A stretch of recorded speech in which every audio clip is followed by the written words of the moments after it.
Hello guys, kakain na ako. Ito na yung aking, ate, kuha ka na ng ulam. Huwag kang mahiya sa ating ulam. Ay, napakasarap ng ating ulam at saka napakasustansya ng ating ulam, ante. Ayan. Ayan. Dito ko lagay ante konti.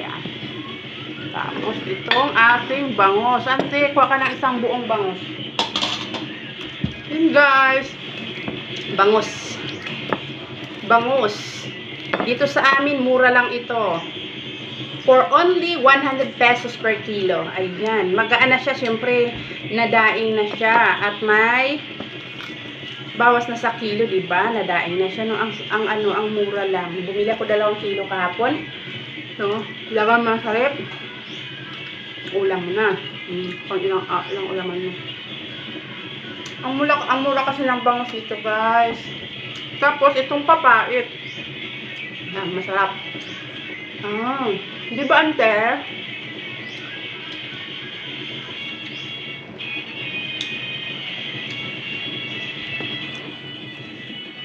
Ayan, si ante. Ewan ko ba dyan? Ba't ang hina kumain yan? Ubusin mo yung isa, ante. Tig-isa tayo dyan, ha? Hindi naman. Ayaw, hindi ka pa ba nakasuklay? Ayan. That's my auntie, na gusto niya kasuklay yan. Ay, mamaya auntie, magpapaganda tayo. Ito guys, ang sarap. Papait.